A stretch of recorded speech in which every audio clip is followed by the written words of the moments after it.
오늘 말씀의 제목은 그리스도의 비밀입니다. 그리스도의 비밀. 헬라어로 이 비밀이라고 하는 단어를 뮤스테리론이라고 하는 단어를 사용합니다. 뮤스테리론이라고 하는 말은 감추어진 하나님의 뜻이나 계획을 의미할 때 이 단어를 사용하는데, 영어의 미스테리라고 하는 단어가 이 미스테리온이라고 하는 단어에서 만들어진 것이죠. 근데 이 미스테리라고 할 때는 일반적으로 또는 성경적으로 두 가지 의미를 사용하는데, 일반적으로 세속적인 의미에서 이 미스테리는 우리가 흔히 알고 있는, 이해할 수 없거나 또는 설명하기 어려운 일, 어떤 현상, 숨겨진 비밀, 아직 밝혀지지 않은 수수께끼, 뭐 이런 것들을 미스테리다, 이렇게 일반적으로 이렇게 말하고 우리가 알고 있습니다. 성경에서 말하는 미스테리는 인간의 지식으로는 알 수 없지만 하나님이 계시로 드러내 보여주시는 구원의 비밀을 미스테리다, 이렇게 성경에서는 말합니다. 하나님이 감추셨다가 때가 되면 계시로 드러내서 하나님의 구원의 경륜을 우리에게 밝히 보여주시는 것, 이거를 미스테리다, 이렇게 말합니다. 여러분, 당시에 헬라 사회에는 여러 가지 감추어진 종교들이 많았습니다. 그거를 미스테리 릴리전스, 신비 종교다. 여러분, 그런가 하면 반면에 신약 성경에서 이 감추어진 비밀이라고 말할 때 그리스도 안에서의 계시된 하나님의 구원의 비밀로 단순한 인간적인 추측이나 어떤 상징이 아니라 실제적인 하나님의 은혜와 구속의 사건들을 드러내 보이는 것, 이것이 미스테리 릴리전스, 신비 종교, 결정적으로 다른 비밀을 가지고 있는 것이죠. 마치 오늘날 어떤 비밀 결사대의 모임이나 비밀 동아리에 들어가서 안을 들여다보는 것과 비슷했습니다. 근데 오늘 본문에 기록한 이 사도 바울은 비밀을 단순히 감춰지고 있는 것이 아니라 하나님께서 때가 참에 계시로 드러내신다고 하는 구속의 비밀을 우리에게 말해주고 있습니다. 자, 성경을 보겠습니다. 에베소 3장 3절부터 6절까지 말씀인데요. 시작. 곧 계시로 내게 비밀을 알게 하신 것은 내가 먼저 간단히 기록함과 같으니 이제 그의 거룩한 사도들과 선지자들에게 성령으로 나타내신 것이다. 계시로 내게 비밀을 알게 하셨다. 이것을 간단하게 기록한다라고 사도 바울은 증언하면서 그의 거룩한 사도들과 선지자들에게 뭐를 통해서? 성령을 통해서 드러내 보이시는 비밀, 미스테리, 이 부분을 지금 강조하고 있는 거죠. 그 다음에 골로새서 1장 26절, 27절 말씀 보시면 이 비밀은 만대로부터 감추어졌던 것인데 이제는 그의 성도들에게 나타났고 밝히 드러내 보이신 것입니다. 이 비밀은 너희 안에 계신 그리스도니 곧 영광의 소망이니라. 그리스도의 비밀, 구원의 비밀을 우리에게 소망 가운데 밝히 드러내 보여주셨다라고 사도 바울은 증언하고 있습니다. 감춰져 있었지만 이제는 드러나 모든 민족과 이방인과 열방에 이르기까지 이 구원의 신비를 밝히 드러내 보여주신 것. 그래서 성경에서 말하는 비밀은 감추기 위한 것이 아니고 밝히 드러내 보이기 위한 비밀이다. 이렇게 여러분이 이해하시면 되겠습니다. 자, 비밀은 또한 인간 성숙의 연관성이 있습니다. 그래서 기독교 심리학자인 폴 트리니에는 인간 성숙의 단계를 자신의 저서 비밀이라고 하는 이 책에서 그 비밀의 코드를 중심으로 세 가지 단계로 이야기를 합니다. 첫째는 어린이의 시절의 비밀이 있습니다. 여러분, 우리 아이들을 키워봐서 우리가 경험이 있지만 어린아이들의 비밀이 그 비밀이 될 수 있습니까? 엄마, 이거 비밀인데, 그리고 그 비밀을 다 말하지 않습니까? 어린아이들이 말하는 그 비밀은 비밀로서 인정받을 수가 없는 비밀. 그래서 다 엄마한테, 아빠한테 다 말해버리지 않습니까? 그건 비밀이 아니죠. 둘째는 사춘기가 되면서 갖기 시작하는 그 비밀의 단계인데, 사실 여러분은 이제 자녀들을 다 키우셨고 장성해서 시집가고 장가가기 때문에 이 자녀들의 비밀을 우리가 들여다보거나 또 지켜줘야 될 이유는 없지 않습니까? 부모님들에게조차 입을 꾹 다물고 속 터져 죽겠다. 말 좀 해라, 말 좀. 속 터져 죽겠다. 이런 때가 있었잖아요. 그래서 이것은 자연스러운 인간의 성장의 과정이고 성숙의 단계라고 할 수 있습니다. 그래서 자녀들이 비밀을 가지면 부모를 의존하는 존재에서 독립적인 존재로 변해가는 그 시기가 바로 이 청소년기의 사춘기 시절 아닙니까? 여러분, 이때 부모님들은 자녀들의 비밀을 잘 존중해 줘야 됩니다. 여러분, 가슴에 손을 얹고 내가 혹시라도 애들 일기장을 떠들어 본 적은 없나? 또 전화번호를 검열해 본 적은 없나? 또 컴퓨터를 켜가지고 그 비밀번호를 찾으려고 지문을 잔뜩 묻혀놓은 적은 없나? 한번 여러분 생각해 보시기 바랍니다. 어쨌거나 자녀들이 이 시기에는 존중해 줘야 되는 것이죠. 예. 또 한 가지는 이제 청년기가 되면 이 비밀을 소중한 사람과 더불어서 나누려고 하는 그런 은밀한 사람이 필요한 때가 오지 않습니까? 그래서 이 단계를 비밀을 자발적으로 안전하게 나누는 대상, 아주 친밀한 관계의 친구를 만드는 시기, 그래서 여자친구도 생기고 또 더 발전해서 결혼을 하게 되면 그 비밀을 결혼한 그 아내와만 나누는 그런 은밀한 비밀들이 있는 것이죠. 이것이 바로 대표적인 부부관계의 모습이라고 말할 수 있습니다. 창세기 2장 25절 말씀은 이렇게 말씀합니다. 벌거벗고도 부끄러워하지 아니했다. 부끄러워하지 않는 관계, 이 비밀을 서로 공유하는 관계, 이 성숙한 부부의 삶의 현장을 일컫는 것일 것입니다. 오늘 본문을 통해서 바울 사도는 인생의 가장 숭고한 비밀이 두 가지가 있다, 이렇게 말씀합니다. 첫째는 복음의 비밀이라고 말합니다. 복음의 비밀. 예수 그리스도를 통해서 사람들이 구원을 받는 것, 이것을 세상 사람들은 전혀 알 수 없는, 아마 세상 사람들이 예수 그리스도를 통해서 구원을 얻고 이것을 통해서 영생의 축복이 있다는 걸 알았다면 아마 레드우드 교회로 다 달려오지 않았겠습니까? 아멘. 세상 사람들은 모르기 때문에 달려오지 못하는 것이죠. 근데 여러분 어떤 분들이세요?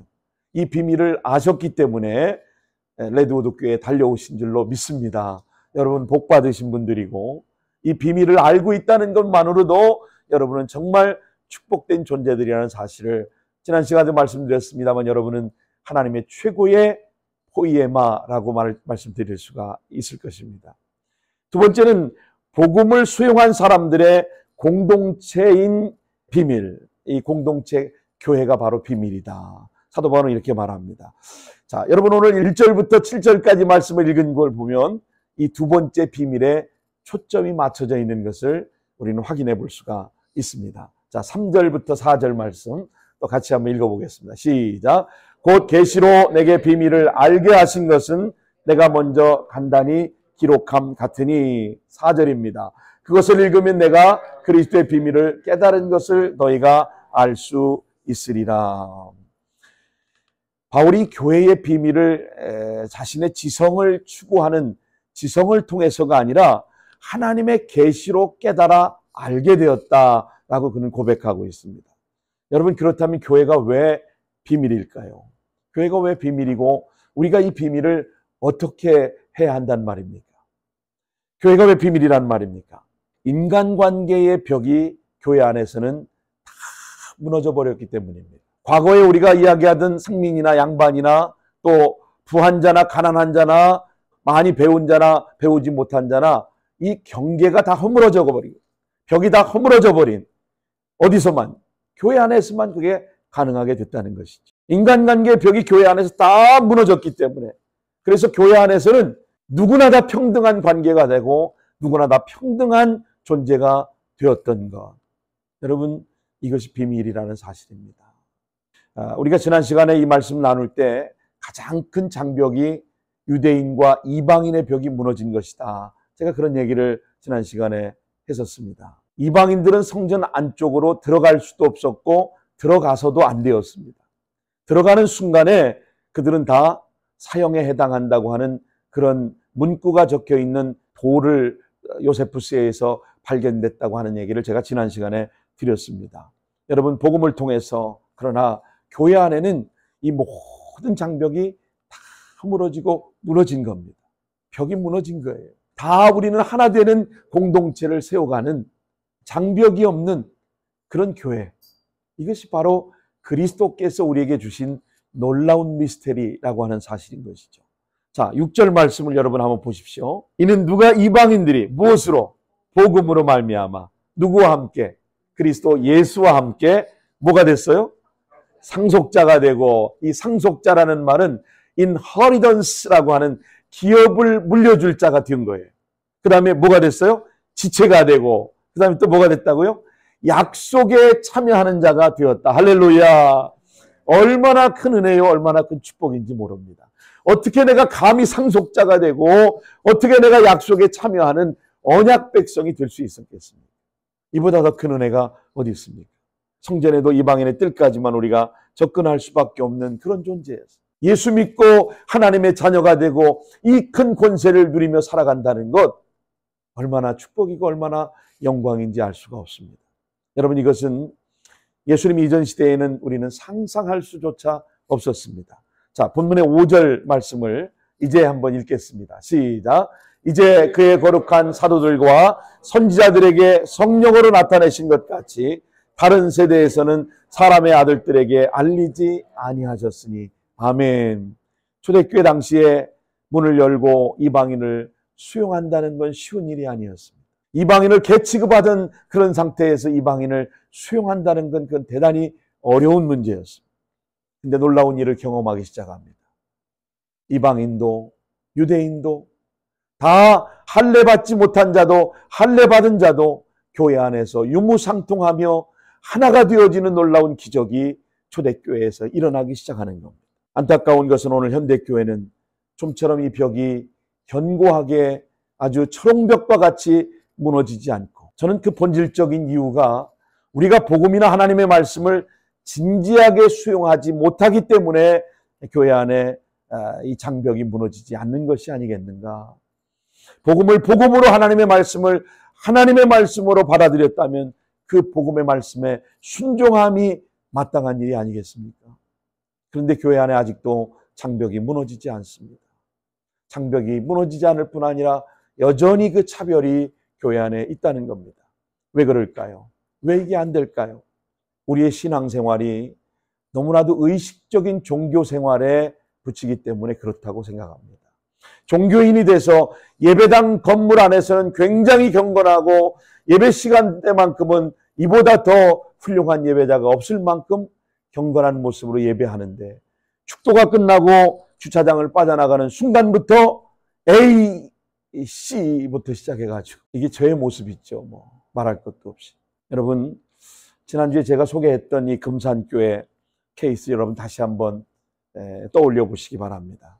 이 금산교회를 개척했던 이 마방의 주인이었던 이 조덕삼 씨가 자신의 종이 먼저 장로가 되고 자기가 장로에서 떨어지고 난 이후에 그가 공동체 앞에 고백하고 결국 이자익 씨가 장로가 되고 자신의 머슴으로 있던, 자신의 집에 하인으로 있던 이자익 씨를 신학교를 보내서 목사를 만들지 않았습니까? 그리고 목사를 만든 것으로 끝난 것이 아니고 이 목사로 만든 이분을, 이자익 씨를 자신이 시무하는 금산교회의 담임 목사로 청빙해서 연 3번 동안 장로교회 총회장을 역임할 만큼 모든 일을 서포트하고 그렇게 존경하는 그런 관계가 되었다고 하는 얘기 제가 지난주에 드렸습니다. 이것이 편견의 벽이 허물어지는 진정한 교회의 모습을 보여준 대표적인 사례가 아니겠습니까? 지금 우리가 살고 있는 이 시대를 관통하고 있는 화두가 있는데 그게 바로 전환이라고 하는 단어입니다. 영어의 트랜지션이라고 하는 전환입니다. AI와 디지털 혁명이 사회 구조를 지금 완전히 다 바꿔가고 있습니다. 이것이 기술의 전환이 일어나고 있는 것이죠. 또 기후변화와 또 에너지 이 생활 방식의 대전환이 일어나는 환경적인 전환이 트랜지션이 일어나고 있습니다.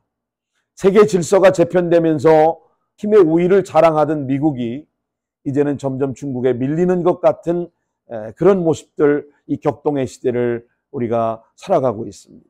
지정학적인 트랜지션이 지금 일어나고 있는 것입니다.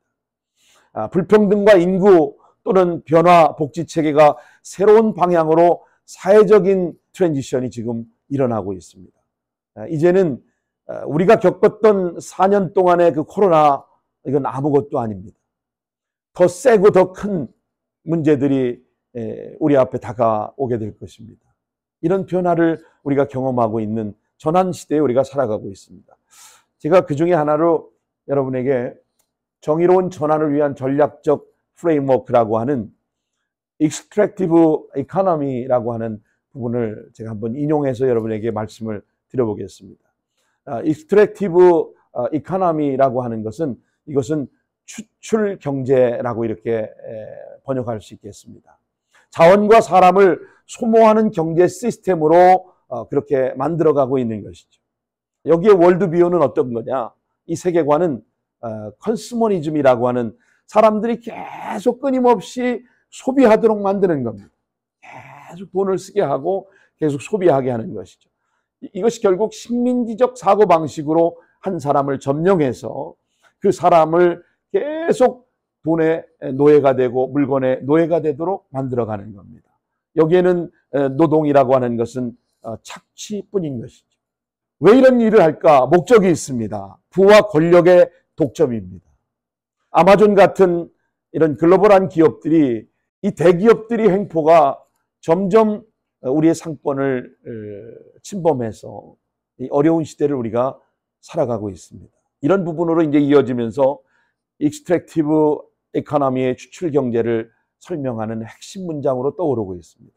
그래서 자원과 인간 창조 세계를 다루는 태도에 있어서 아주 굉장히 상징적인 의미를 이곳에 부여하게 되는 겁니다.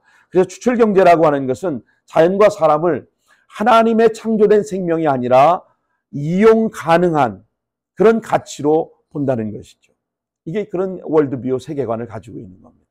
그래서 필요한 만큼 빼내고, 그리고 다 써버리고 번아웃이 돼버리고, 그리고 다 버려버리는 것입니다. 이런 방식으로 경제 체제가 돌아가고 있는 거예요. 이 구조는 단지 산업 구조만을 말하는 것이 아니라 소비 중심적인 교회나 소진되는 우리의 신앙 구조도 동일한 형태로 그렇게 가고 있다는 겁니다. 자, 그러면 거버넌스는 뭐냐? 통치는 바로 군인이 통치하는 것처럼 수직적인 그런 군사 통치의 형태로 점점 변해가고 있다고 하는 겁니다. 가운데 여러분 중심부를 보시면 전환의 과정이 트랜지션 프로세스를 보시면 stop by bad, 나쁜 것을 멈추라는 겁니다. 비전 있고 반대되는 그 해결책을 우리가 세워가야 되는데, 그러기 위해서는 어떻게 해요? change the rule, 규칙을 바꿔가는 겁니다. 돈과 권력을 끌어내리고 이제 인터내셔널한 것이 이제 내셔널, 그다음 로컬리즘으로 단위를 체계를 변화시켜가는 겁니다. 이런 밸류의 필터를 보면 인종의 정의와 사회적인 형평성을 추구하거나 경제 통제, 그래서 이런 권력으로부터 우리가 철수할 수 있도록 이 권력과 자본의 흐름을 차단하는 것. 그러니까 인간이 얼마나 비참한 존재로 전락할 수밖에 없는가. 끊임없이 노동하고 그 노동의 의미 자체가 인정되지 못하고 착취의 대상으로 전락해가는 시대가 된다는 것이죠. 그 다음에 연소하는 것, 자원을 태워서 에너지로 쓰고 결국 소비하고 소진시키는 행위, 인간과 자원을 목적이 아닌 수단으로 생각하는, 얼마나 아주 잔인할 정도로 이용하게 되는지 모릅니다. 자, 그 다음에는 소모품처럼 취지통에다 버려버리게 되는 거예요. 자, 여러분 이제 이런 부분에서 아까 보셨던 그림의 오른쪽을 보십시오. 생명경제라고 하는 리빙 이코노미를 보시면 여기에는 세계관이 돌봄과 거룩함, 그 다음에 노동, 코퍼레이션. 앞으로는요, 교회도 마찬가지고 회사나 기업도 마찬가지예요. 코퍼레이트 하지 않고는, 함께 연합하고 함께 하지 않고는 살아남을 수가 없습니다. 지금 대형화돼 가고 있는 교회들 조만간에 보십시오. 함께 하지 않는 교회들, 연합하지 않는 교회들은 점점 소멸될 것입니다. 미래학자들이 다 이구동성으로 말하는 것이 바로 지금의 그런 추세입니다. 그리고 리소스의 자원은 리제너레이션 하는 이 재생되어져 가는 깊은 민주주의. 자, 요약하면 이 프레임 구조가 착취적 소비 중심의 경제에서 생명과 공동체 중심의 경제로 정의를 실현하고 의롭고 진실하게 살아가지 않으면 결국은 다 쓰레기와 같이 취급되는 시대가 온다는 겁니다.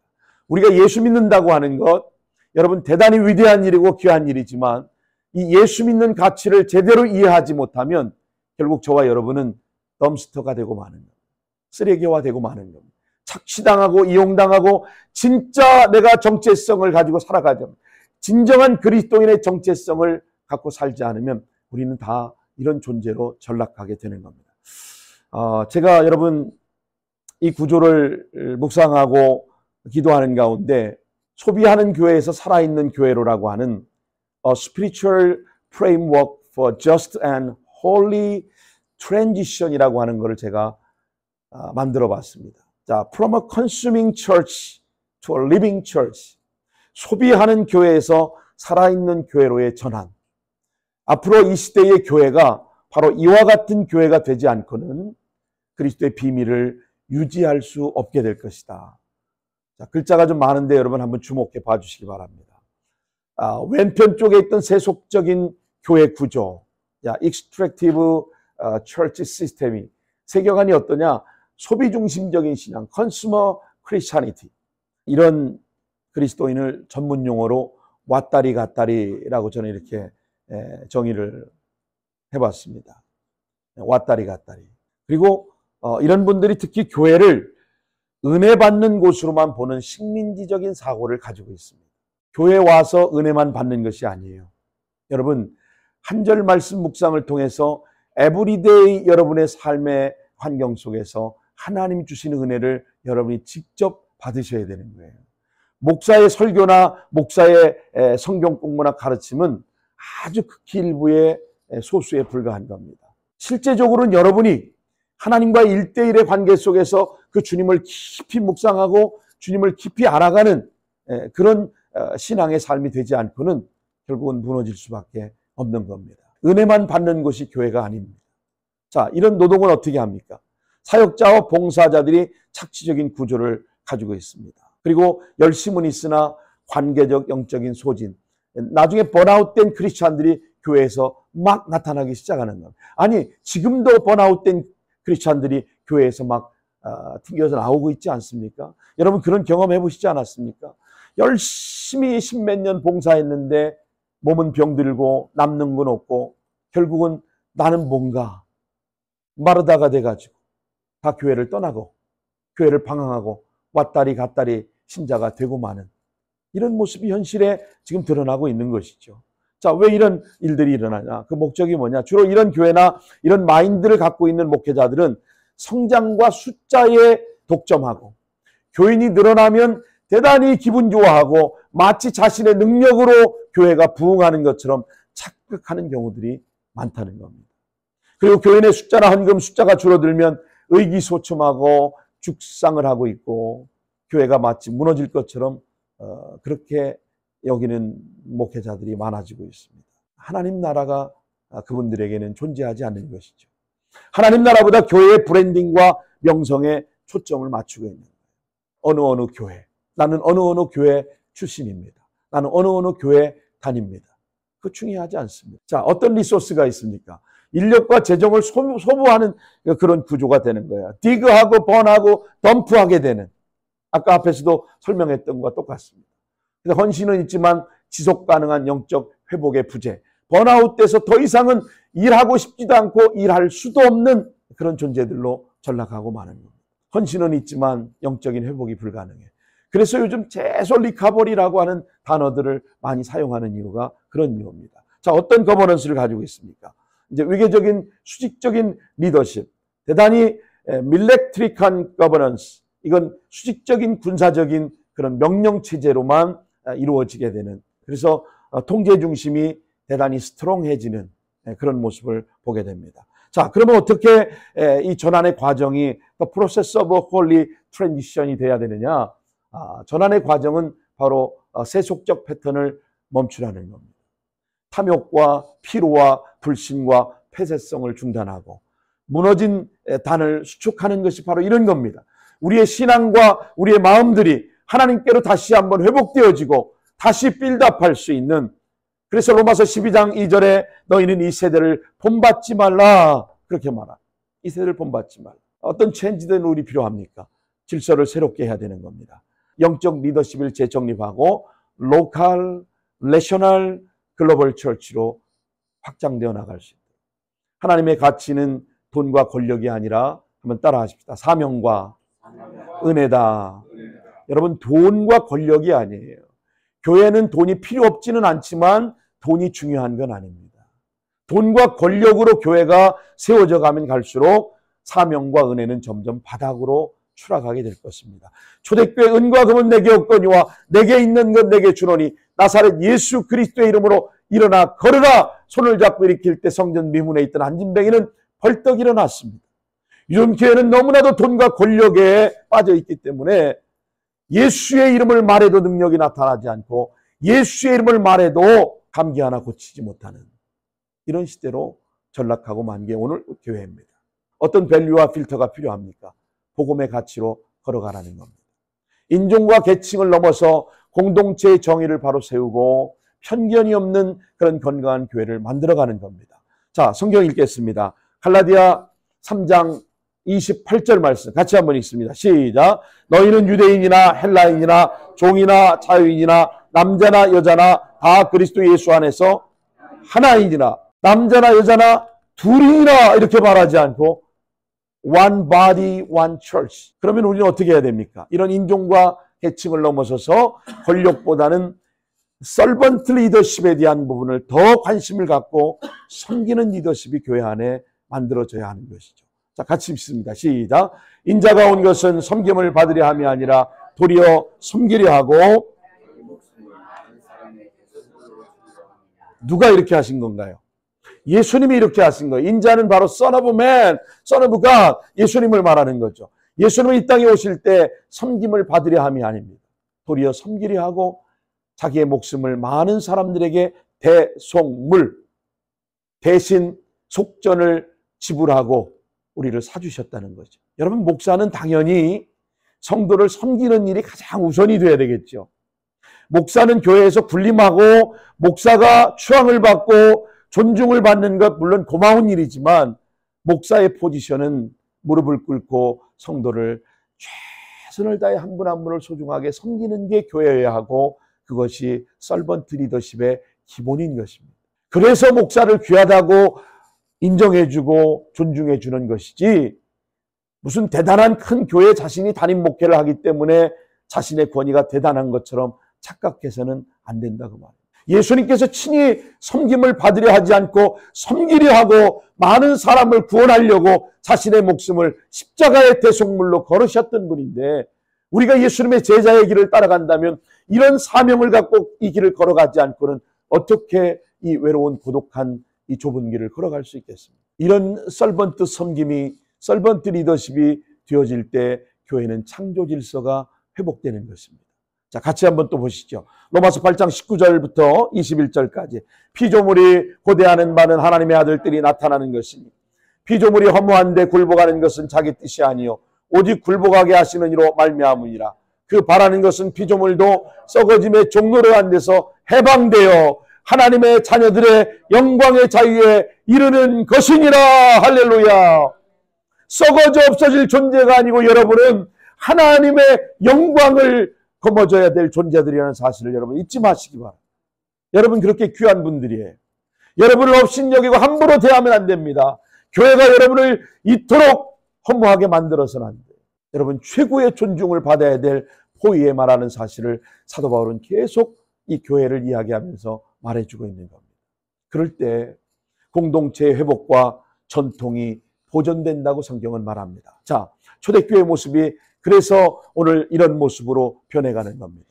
사도들의 가르침마다 교제하고 떡을 떼며 기도하기에 힘씁니다. 매주일 성만찬의 예식을 통해서 사람마다 두려워하는데 사도를 말미암아 기사와 표적이 나타나는데 떡을 떼고 교제하고 서로 사랑 안에서 하나 되어지면 이런 역사가 반드시 나타나게 된다는 겁니다. 여러분 믿으시면 아멘 해주세요. 아멘. 교회가 이런 역사가 계속 나타나야 돼. 병든 자가 고침받고 암이 떠나가고 가난하고 굶주렸던 사람들이 하나님의 은혜로 풍성해지는 이런 기사와 표적이 교회 안에 나타나야 이게 바로 리빙 철치가 되는 겁니다. 믿는 사람이 다 함께 있어 모든 물건을 서로 통해. 자, 여러분 이런 역사를 경험하는데 네 것 내 것, 네 호주머니 내 호주머니, 우리 교회 니네 교회 남이 교회 이런 얘기 나오겠습니다. 컨슈머리즘에 빠져서 소비하다가 쓰레기로 버려질 존재들인 것입니다. 자기의 재산과 소유를 팔아 각 사람의 필요를 나누죠. 날마다 마음을 같이하여 성전에 모이고, 자 여러분 이런 기적을 경험하는데 성전에 모이고 싶지 않겠습니까? 교회를 오라고 사정하고 그냥 막 별짓을 다 하고 그냥 다 해도 안 와. 기도할 뿐입니다. 교회는 구걸하는 데가 아닙니다.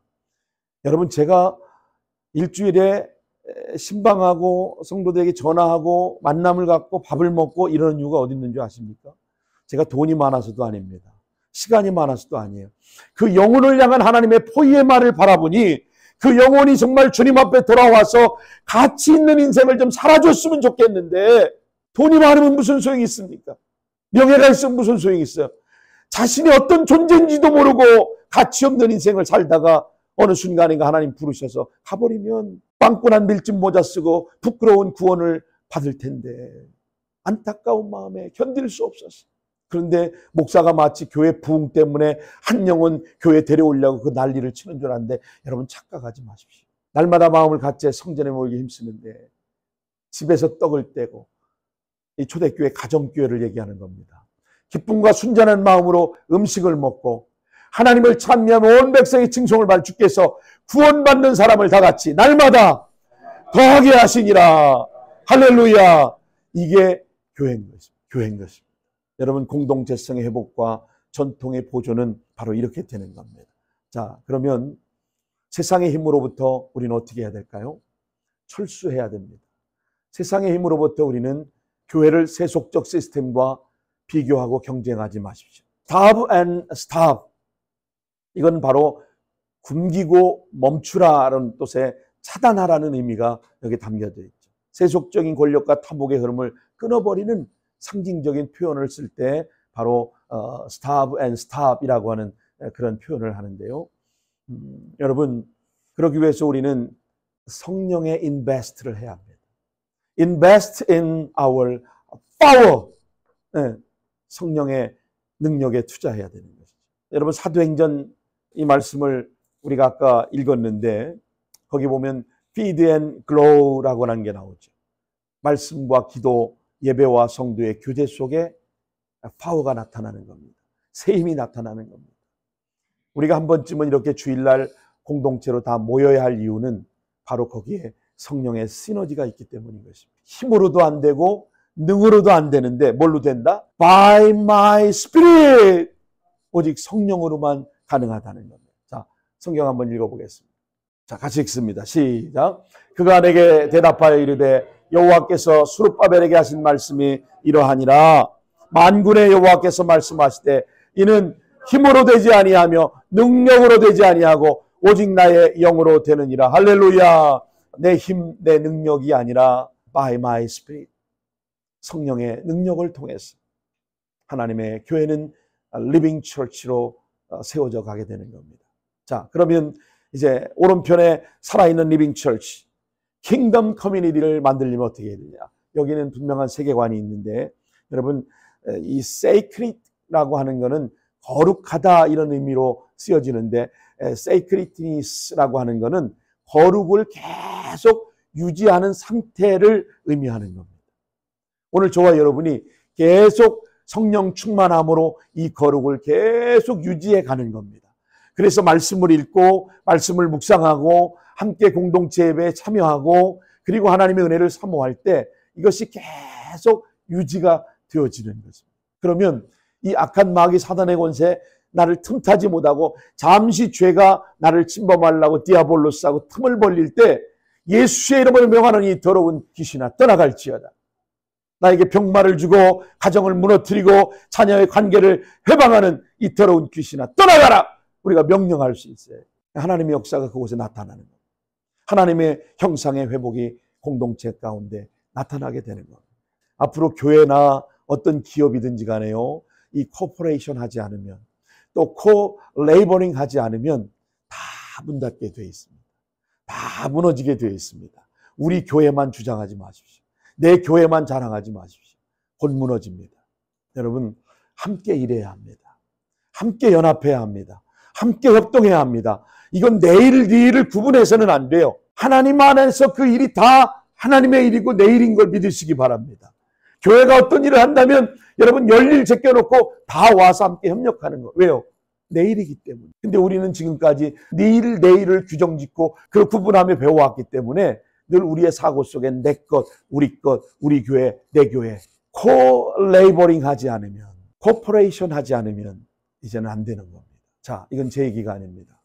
고린도서 3장 9절에 보니까 For we are co-laboring with God 이렇게 되어 있어요.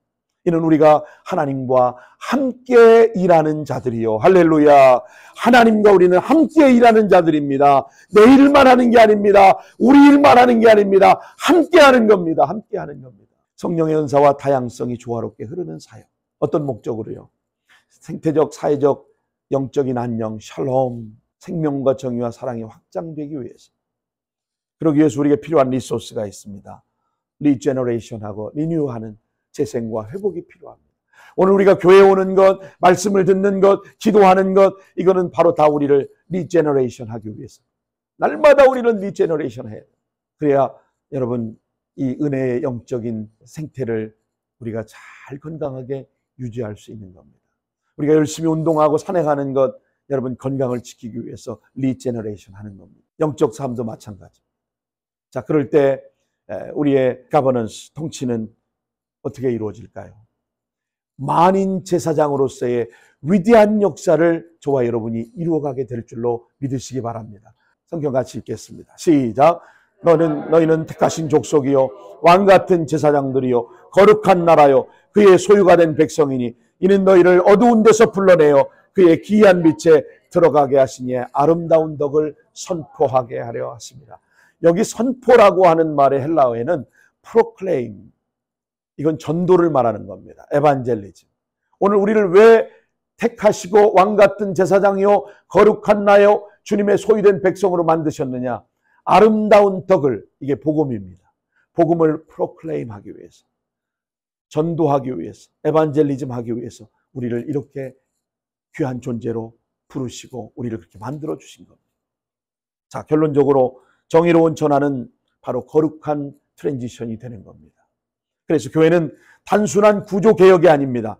성령의 생명으로 다시 태어나는 전환, 트랜스포메이션이 날마다 교회 안에 일어나야 되는 거예요. 세속적인 소비는 교회에서, 그래야 성령으로 숨쉬는 리빙 처치, 살아있는 교회로 나가게 됩니다. 그럴 때 하나님의 나라의 정의로운 전환, 트랜지션이 교회 안에서 일어나게 될 것입니다. 이런 것들을 통해서 우리가 함께 소통하고 나누고 서로 인터랙션 하면서 상호 의존적인 관계로 우리가 코워커가 돼서 하나님의 교회를 빌드업하고 성도들을 세워가고 병약한 자들을 일으키고 연약한 자들에게 새 힘을 주고, 그럴 때 그들이 독수리 날개쯤에 올라간 것 같이 새 힘을 얻고 하나님 앞에 일어서는 모습들을 보면서 우리가 기뻐하고 축하하고 하나님께 영광을 돌리는 이런 삶을 우리가 살아내는 것, 이것이 교회입니다. 이것이 비밀인 것입니다. 세상 사람들이 알아주지 않아도, 세상 사람들이 몰라도 이 진정한 비밀을 가진 자로서 오늘 저와 여러분이 그렇게 목말라 하며 살아가야 할 줄로 믿습니다. 여러분이 나가서 어떻게 프로클레임 하시겠습니까? 교회는 피난처라고, 교회는 병원이라고, 교회는 당신이 머물 만한 영적인 라이트하우스라고 여러분 자랑하고 여러분 나누시고, 여기에 오면 당신이 살 수 있다고, 여기 오면 당신의 문제가 해결될 수 있다고 내가 삶으로 살아낼 때 여러분 한 분 한 분을 통해서 교회가 리제너레이션하고 새로워지는 리커버리가 되는 그런 교회가 될 줄로 믿습니다. 마지막, 교회가 어떤 비밀을 우리가 어떻게 해야 되느냐? 여러분 7절을 한번 보십시오. 같이 한번 또 읽습니다. 이 복음을 위하여 그의 능력이 역사하시는 대로 내게 주신 하나님의 은혜의 선물을 따라 내가 일꾼이 되었노라. 아멘. 사도 바울은 감사하는 것으로 머물지 않습니다. 감사하는 것으로. 하나님이 자신을 부르심 앞에, 그 부르심 앞에 청지기로서의 사명을 잘 감당하겠다고 하는 그 소망을 담고 있습니다. 이제 이것이 새로운 인생을 사는 이유가 되었기 때문입니다. 자, 8절입니다. 모든 성도 중에 지극히 작은 자보다 더 작은 나에게 이 은혜를 주신 것은 측량할 수 없는 그리스도의 풍성함을 이방인에게 전하게 하시고, 오늘 우리로 하여금 이 귀한 은혜를, 측량할 수 없는 은혜를 주신 것은 이 사명 감당하라고 주신 것입니다. 구원의 은혜에 대한 우리의 유일한 보답은 그리스도인들의 이방인, 예수 모르는 사람들에게, 아직도 복음에 목말라 하고 갈급한 영혼, 예비된 영혼, 준비된 영혼, 사모하는 심령들을 향하여 바로 이 복음을 전하는 것입니다. 여러분, 인생의 남은 과업, 내가 얼만큼 살았느냐가 중요하지 않습니다. 얼마나 오래 사느냐가 중요하지 않아요. 내가 어떻게 살았느냐의 질을 주님은 따지실 겁니다. 이것을 최고의 축복으로 여기시고 인생의 마무리하는 순간에 여러분, 하나님께서 어떻게 살다 왔니? 라고 물어보실 때 할 말이 있고 대답할 말이 있는 복된 여러분 되시기를 예수님의 이름으로 축원합니다.